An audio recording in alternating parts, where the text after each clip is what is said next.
नमस्कार ओडिशावासी। नारी नारी माने हेले लज्जाशीला। लज्जा नारीणां भूषणम।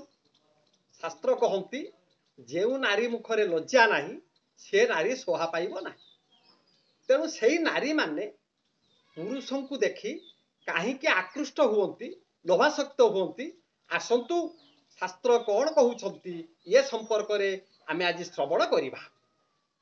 पितृसत्य पालन करी राम लक्ष्मण सीता तीन जन वनवास कले। चली तीन जन श्यामल द्रुवादल मूर्ति प्रभु राम आगे आगे चली, पछरे अनुज लक्ष्मण सुमित्रांकर पुत्र चली, मझिरे अछंती माँ देवी सीता। कर्कश बंधुर पथ को अतिक्रम करी करी जेतेबेले से आगे आगे जाउछंती, से वनस्तरे हिंस्र जंतु मानकर रव शुभुची, कुआ कुइली मानकर डाक शुभु नाही। सूर्यंकर प्रचंड किरण से जंगल रे पड़ू नथिबारु से स्थान गुड़ा सर्वदा अंधकार देखा जाउची।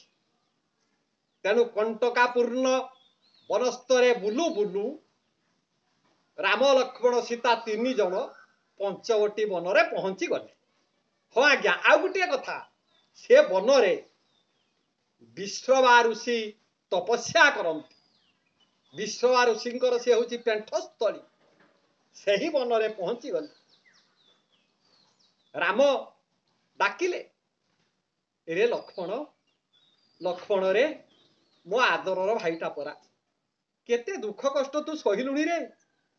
भाई भाउजंकर सेवा करिबा पाई अयोध्यार सुख को तू छाड़िलु, बहु दुख कष्ट को सही आम पाखरे तू रहिलु रे भाई। यहा कहूँ कहूँ परम ब्रह्म रामंकर लोतक दीठुपा गड़ी गला। कहला भाई रे, किछि दिन पाई आमे ही पंचवटी वन रे बसती स्थापन करिबा, तेणु पर्णशालाटिए निर्माण करिबा। प्रभु रामंकर निर्देशानुक्रमे अनुज लक्ष्मण आज्ञा पत्र कुड़ियाटिए निर्माण कले। सही कुड़िया रे तीन जन बसती स्थापन करी रहु थांती। दिनकर कथा, सेदिन जने नारी से पंचवटी वन रे बुलुथुले। आज्ञा मुंडर केश गुछ गुड़ाक सब नुखुरा, नख गुड़ाक बढ़ी जाइछि, रोम गुड़ाक मध्य बढ़ी जाइछि, आखि गुड़ाक बड़ बड़ देखा जाउछि, दीर्घकाय शरीर। एई भली जने जेतेबेले नारी बुलुछंती से पंचवटी वन रे, से नारी किया आज्ञा? से नारी केही नुहंती, से रावणर भौणी सुपर्णखा। से बनर होउछंती राणी। किछि सैन्य सामंत तांको पाखरे अछंती। सेई पंचवटी वन रे तांको भाई रावण तांको राणी कराई थिले। सेई दिने बुलु बुलु हठात रामंक उपरे तांकर नजर पड़ी गला।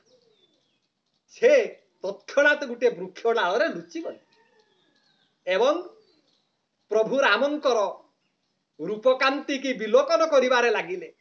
प्रभु रामंकर रूप को से देखुचंती। आहा, केड़े सुंदर रूप, सुंदर शरीर, नील पद्म भली आखि दुटी केड़े सुंदर देखा जाउछि।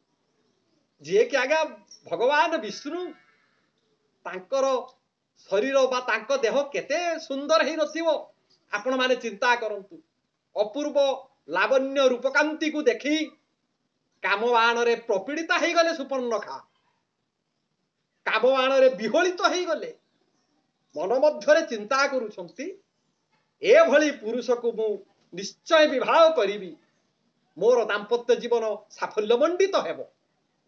मन मध्यरे एई आशा को पोषण करी वृक्ष अंतरालरू सुपर्णखा आज्ञा धीरे धीरे हसी हसी रामंको आड़ को आगे आसिले। परम ब्रह्म राम ठिया होइछंती।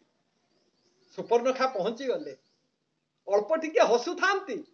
मिठा मिठा कथारे कहिले, हे पुरुष श्रेष्ठ, आपण किए? काहीकि मो पितांकर ये पंचवटी वन रे वास करी रहिछंती? यार कारण कौन? राजीव लोचन कोदंडधारी प्रभु राम कहिले, भौणी लो, मु दशरथंकर पुत्र, मो नाम होउछि रामचंद्र। मो संगरे मो सान भाई लक्ष्मण अछंती, आउ मोर पत्नी सीता अछंती। आमे वनवास करने को आसीଛୁ।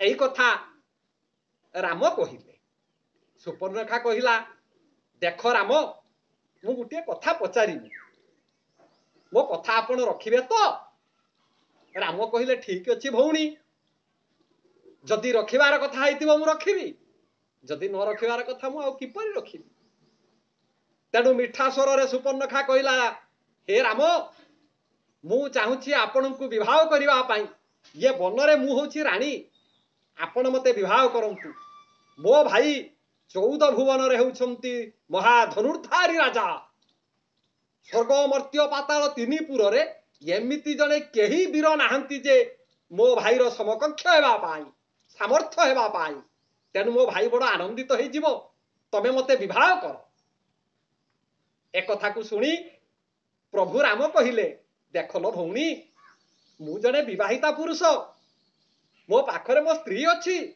मु बासर राति रे मो स्त्री को मु कहिछि बंची थिबा पर्यंत द्वितीय पत्नी ग्रहण करिबी नाही एहा मोर सत्य वाक्य अटे तेणु मु तुमर अनुरोध रक्षा करि पारिबी नाही तमे मते क्षमा कर देखंतु आज्ञा सुपर्णखा बारंबार कहउछंती परम ब्रह्म राम बारंबार मना करूछंती ये तो त्रेतया जुगर भौणी सुपर्णखा राम को भल पाइथिला तांको पछरे गुडैथिला वर्तमान कली जुगर नारी माने मोबाइल साहाय्य रे मन इच्छा बर से माने बाछुचंती कांटेक्ट करूछंती मन इच्छा रे से माने बा होउछंती पिता माता को आउ पचारू नाहंती सेते बेले सुपर्णखा भल पाइथिला राम को कली जुगर ये नारी माने वर्तमान पर पुरुष को से भल पाई विवाह करि जाउछंती एही तो आम संसार एही तो आम दुनिया तेणु आमर आजिर विषय थिला नारी माने पुरुष को देखि काहे की